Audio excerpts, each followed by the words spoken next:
Hello everyone, welcome to study funda. आज का हमारा टॉपिक आर्ग्यूमेंट राइटिंग का यूनिफॉर्म सिविल कोड के ऊपर है। बहुत न्यूज़ में रहा है ये टॉपिक। इनफैक्ट पिछले 2-3 साल से ये न्यूज़ में ही है कि इंडिया को यूनिफॉर्म सिविल कोड इम्प्लीमेंट करना चाहिए या नहीं करना चाहिए। और जो इसकी मेन स्टार्टिंग थी वो आप लोगों को पता होगा, शायरा बानो केस से स्टार्ट हुई थी। इसकी जो मेजर डिमांड जो स्टार्ट हुई थी यूनिफॉर्म सिविल कोड की ये। तो let's start with today's discussion.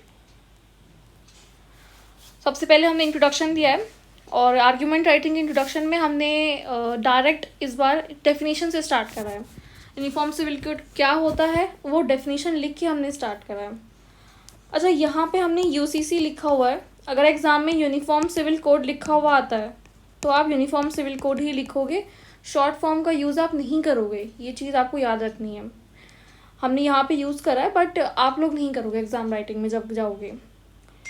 Introduction में सबसे पहले आएगा UCC is one that would provide for one law for the entire country applicable to all religious communities in their personal matter such as marriage, divorce, inheritance, adoption and others. तो यहाँ पे हमने definition लिख के complete करा है अपना introduction.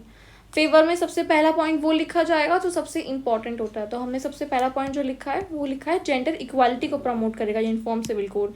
क्योंकि बहुत टाइम आपने देखा होगा कि यूनिफॉर्म सिविल कोड जब लेकर आने की डिमांड उठती है तो जो सबसे पहला पॉइंट दिया जाता है वो ये होता है कि जो अनइक्वल पोजीशन है मैन और वुमेन की पर्सनल लॉज के अंदर वो कहीं ना कहीं हम कम कर पाएंगे अगर यूनिफॉर्म सिविल कोड आता है तो।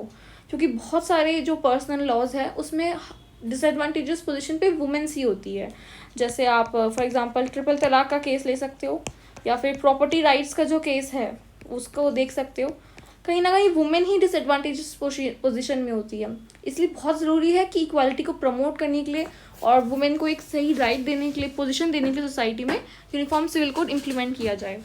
तो यहाँ हमने लिखा है uniform civil code will provide women with the right to equality and justice in the court of law irrespective of their religion in matters of pertaining to marriage, divorce, maintenance, custody of children, inheritance right, adoption and etc. Because majority of personal law put women at disadvantageous position. हमने point लिखा है तो हमने ये भी बताया कि disadvantages position पे वुमेन्स को मोस्टली पर्सनल लॉ में रखा जाता है। इसलिए बहुत ज़रूरी है कि यूसीसी का इम्प्लीमेंटेशन हो।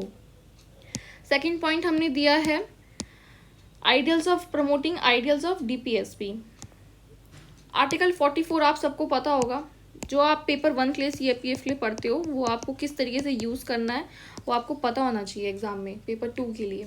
तो हमने पेपर 1 की जो हमारी नॉलेज थी पॉलिटी की, जो हम लक्ष्मीकांत पढ़ते हैं डीपीएसपी का, वो हमने बेसिकली हमारे इस पॉइंट में यूज़ करी है। Promoting ideals of DPSP, a secular democratic republic should have common civil and personal law for its citizens irrespective of their religion, class, caste, gender and etc. And therefore implementation of UCC will help in promoting ideals of DPSP as mentioned in article 44. क्योंकि ये हमारे DPSP हमारे संविधान में भी ये mention है, इसलिए बहुत ज़रूरी है कि आर्टिकल 44 को इम्प्लीमेंट किया जाए, यूसीसी लाया जाए। थर्ड पॉइंट हमने लिखा है कि इंडिया की पॉपुलेशन बहुत ज़्यादा है। अगर ऐसे में हम यूसीसी इम्प्लीमेंट करते हैं तो कहीं ना कहीं एक सेक्युलर फैब्रिक को इंडिया की स्ट्रेंथन करेगा। जो डाइवर्सिटी है बहुत ज़्यादा इंडिया के रिलीजन में, कस्टम्स में बहुत ज़्यादा कहीं ना कहीं चेंजेस है, अलग अलग चीज़ें देखने के लिए मिलती है। अगर वो एक अम्ब्रेला ब्रैकेट के नीचे, लॉज के नीचे आएंगे तो हम इतनी बड़ी पॉपुलेशन को सेक्युलर डेमोक्रेटिक जो प्रिंसिपल है कॉन्स्टिट्यूशन के उसको प्रमोट कर पाएंगे। इसलिए ज़रूरी है कि ये इम्प्लीमेंटेशन हो यूसीसी का। अब लास्ट में हम डिस्कस करेंगे हमारे अगेंस्ट के पॉइंट। सबसे पहला हमारा अगेंस्ट का पॉइंट है अफेक्टिंग डाइवर्सिटी। देखो हमने लास्ट पॉइंट में ही डिस्कस करा था कि स्ट्रेंथन करे। अब हम इस पॉइंट में डिस्कस कर रहे हैं कि हमारा जो डाइवर्सिटी है वो बहुत ज़्यादा है और इसकी वजह से क्या होता है, अगर आप सभी को एक पेंट में पिक्चराइज करना चाहोगे, एक ही फोटो में पिक्चराइज करना चाहोगे तो वो कहीं ना कहीं गलत हो जाएगा। हर रिलीजन का अपना पर्सनल लॉ है, हर रिलीजन अपने पर्सनल लॉ को अपनी तरीके से स्टार्ट करवाता है, अपने तरीके से उसे मेंटेन करता है। अगर आप उन सबको लेके एक अम्ब्रेला के नीचे लेके आना चाहोगे तो कहीं ना कहीं बहुत ज़्यादा सोशल टेंशन क्रिएट होगी। इसलिए बेटर है कि आप ये चीज़ यूसीसी इम्प्लीमेंट करने के लिए अवॉइड करो। इसका हमने यहाँ पे पॉइंट दिया है, it would reduce the diversity of the nation by painting everyone in the one colour. अच्छा, हम रिलीजन की बात करते करते ये भूल जाते हैं कि जो ट्राइबल कल्चर है वो बेसिकली बहुत ट्राइबल कल्चर, कभी कभार एनिमेटिज्म या एनिमिज्म अलग अलग तरह के रिलीजन को फॉलो करते हैं। ज़रूरी नहीं है कि जो हमारे बेसिक डिफाइंड रिलीजन है उसको ही फॉलो करें, वो अलग अलग तरह के रिलीजन को फॉलो करते हैं। अगर हम ऐसे में यूसीसी लेके आते हैं तो बेसिकली सबसे ज़्यादा इम्पैक्ट जो होगा वो ट्राइबल्स पे होगा, क्योंकि वो मेन लाइन से बहुत डिस्कनेक्टेड होते हैं। तो जब आप आंसर लिखते हो तो आप ऐसे पॉइंट्स भी लिखो जो मतलब वल्नरेबल सेक्शन है उसको अच्छी तरीके से पॉइंट आउट कर सके। जैसे हमने यहाँ पे ट्राइबल्स का कलर है, क्योंकि उनका यूनिक कस्टम होता है, ट्रेडिशन होती है as per their culture. Replacing their custom and tradition with a unified law may lead to identity crisis of tribal. क्योंकि मैंने आपको बताया आइडेंटिटी क्राइसिस का मेन रीजन यही है कि वो मेन लाइन से डिस्कनेक्टेड है। अगर आप उनके रिलीजन में इंटरफेयर करना स्टार्ट कर दोगे, आप उनके डेवलपमेंटल प्रोसीजर को कह कि उनके हर चीज़ में हम इंटरफेयर कर रहे हैं, तो कहीं ना कहीं ये सोशल टेंशन क्रिएट होगी। सिर्फ ट्राइबल्स के लिए नहीं, जो बाकी हमारे दूसरे रिलीजन है, हिंदू हो गया, मुस्लिम हो गया, सिख, जैन, सबके अपने लॉज है, सब अपने तरीके से रूल्स एंड रेगुलेशन फॉलो करते हैं। तो बेहतर होगा इस डाइवर्सिटी को हम किल ना करें यूसीसी इम्प्लीमेंट करके। सेकेंड पॉइंट हमारा है अगेंस्ट कॉन्स्टिट्यूशनल प्रोविजन। इसमें हमने आर्टिकल 25 का मेंशन करा है, क्योंकि हमें कॉन्स्टिट्यूशन प्रोवाइड करवाता है फ्रीडम ऑफ रिलीजियस अफेयर। तो अगर बेटर ये होगा कि हम इंटरफेयर रिलीजन अफेयर्स में ना करें, क्योंकि वो ऑलरेडी कॉन्स्टिट्यूशन के द्वारा प्रोटेक्टेड है। तो ऐसी जगह पे जहाँ जो कॉन्स्टिट्यूशन के द्वारा प्रोटेक्टेड है हम उसमें इंटरफेयर करेंगे तो that is going to be that will be go against the constitution provision mention in the constitution. तो ये सबसे पहला पॉइंट आना चाहिए था, क्योंकि हमने प्रमोटिंग जेंडर इक्वालिटी का पॉइंट फर्स्ट पे दिया था, तो ये आप कॉन्स्टिट्यूशन प्रोविजन वाला पॉइंट फर्स्ट पे ही देना।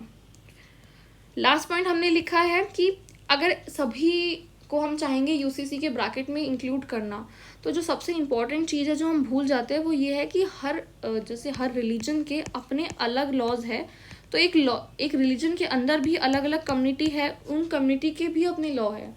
अगर आप देखो, आप थोड़ा सा डिस्टेंस ट्रैवल करोगे तो आपको एक रिलीजन में, अगर आप हिंदुइज्म की बात ही करते हो, तो आपको नॉर्थ में जो हिंदुइज्म फॉलो होता है और जो साउथ में फॉलो होता है उसके रूल्स में कहीं ना कहीं बहुत डिफरेंस मिलेगा। कितने बहुत अलग अलग, एक रिलीजन के अंदर ही इतनी डाइवर्सिटी है और हम उस रिलीजन की डाइवर्सिटी को ही किल कर देंगे। आपस में तो रिलीजन में डाइवर्सिटी है ही, पर एक रिलीजन के अंदर अलग अलग कम्युनिटीज़ में अलग अलग मतलब कास्ट में भी डाइवर्सिटी है। तो यूसीसी इम्प्लीमेंट करना बहुत ही ज़्यादा कॉम्प्लिकेटेड हो जाएगा, क्योंकि लास्ट में हम क्या करेंगे, एक वन शू फिट अप्रोच लेंगे। वन शू फिट अप्रोच से बेसिकली क्या होगा, हम पूरी जो डाइवर्सिटी है उसके फैब्रिक को डिस्ट्रॉय कर देंगे। ये हमने लिखा है amalgamation into one will be difficult, complicated personal law, even same religion has different law, for example in Hindus different law according to custom and tradition. ये मैंने आपको बताया। अगर आप हिंदुइज्म को नॉर्थ में देखोगे, अगर आप सिंपल सा एक एग्जांपल लें, हम मैरिज का एग्जांपल लेते हैं। जब आप मैरिज के फंक्शंस देखोगे तो आप विटनेस करोगे हर रिलीजन के, मतलब हिंदुइज्म में हर रीजन के, हर रीजन के मैरिज के कस्टम्स थोड़े बहुत डिफरेंट है। अगर आप यही कस्टम यूपी में देखोगे तो वो आपको डिफरेंट दिखेंगे, अगर आप यही कस्टम्स बिहार साइड देखोगे तो आपको थोड़े डिफरेंट दिखेंगे, और अगर आप यही कस्टम्स साउथ इंडिया में जाओगे तो वो आपको डिफरेंट दिखेंगे। ओवरऑल ब्रैकेट सेम है हिंदुइज्म, बट डिफरेंट कस्टम है। तो हम इस डाइवर्सिटी को मेंटेन करना चाहिए, ना कि किल करना चाहिए। बहुत ज़रूरी है कि हम डाइवर्सिटी को मेंटेन करके रखें। तो हमने यही पॉइंट यहाँ पे मेंशन करा है। हमें बेसिकली फेवर में और अगेंस्ट में दोनों में अपने पॉइंट्स मेंशन करने हैं। और सबसे इम्पॉर्टेंट तरीका जो मेंशन करने का वो ये है कि आप डेली न्यूज़पेपर रीडिंग करो, क्योंकि ये जो पॉइंट्स हमने लिए हैं ना, वो बेसिकली हम डेली न्यूज़पेपर रीडिंग से ही उठा रहे हैं, एडिटोरियल रीडिंग जिसे हम कहते हैं। तो ये बहुत ज़रूरी है। 3-4 पॉइंट्स आपको हैंडी होनी चाहिए, ताकि कोई भी टॉपिक आए आप तुरंत लिख दो। तो लास्ट में अब हम कंक्लूजन की बात करते हैं। कंक्लूजन हमने बहुत ही न्यूट्रल कंक्लूजन दिया है हमेशा की तरह। हमने यहाँ पे लिखा है अ यूनिफॉर्म लॉ तो although highly desirable but may be counterproductive to the unity and integrity of the nation. Hence, only those elements of custom and tradition should be brought into unified law that causes injustice to individual. सिर्फ उन rules and regulation पे focus करना चाहिए जो बहुत ज़्यादा injustice को promote कर रहे हैं।